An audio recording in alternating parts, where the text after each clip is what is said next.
We're reporting from the White House tonight because of the rapidly developing investigation into whether the president tried to shut down an FBI investigation of his administration.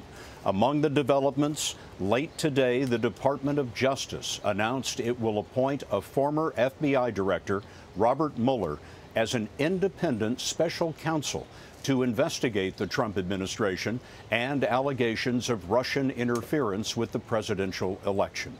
The chairman of the House Oversight Committee tells CBS News he expects fired FBI Director James Comey will testify next Wednesday. The stock markets fell sharply in the turmoil. The Dow was down 372 points, almost 2%. The Nasdaq fell by more than 2.5%. Mr. Trump complained today that, quote, no politician in history has been treated worse or more unfairly. It's been another day of momentous events, and Jeff Pegues has the latest. The tipping point came yesterday when it was revealed that former FBI Director James Comey had taken notes about his February meeting with President Trump.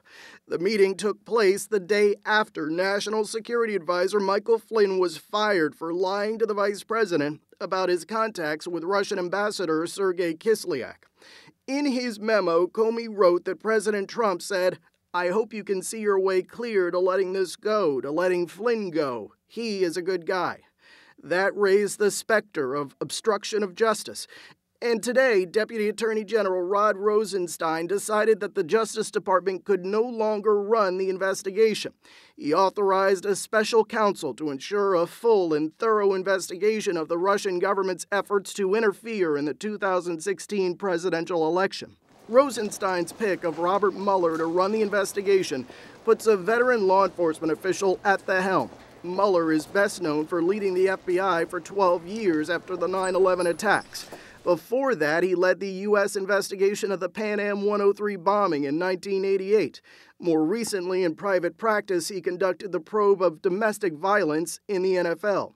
The White House has denied Comey's account of the February meeting, and it continues to lash out at those leaking to the press. But some former and current U.S. government officials believe it is their, quote, patriotic duty to expose the truth.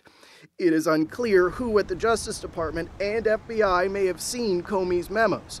DOJ today declined to comment on whether Attorney General Jeff Sessions or Rosenstein had read them. Sessions was forced to recuse himself from the Russia investigation after revelations about his own contacts with the Russian ambassador Sergei Kislyak, but he did play a role in Comey's firing. Ambassador Kislyak, who met with the president last week, is central to the FBI's investigation. In December, U.S. intelligence picked up intercepts of Flynn and Kislyak discussing President Obama's just-announced sanctions on Russia. CBS News has learned that investigators believe Flynn may have been acting on orders from someone else. James Clapper was the director of national intelligence at the time.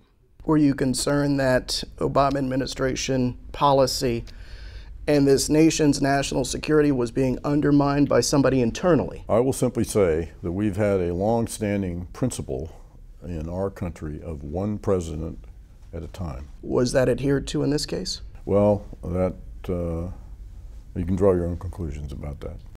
It is now up to Robert Mueller to come to those conclusions.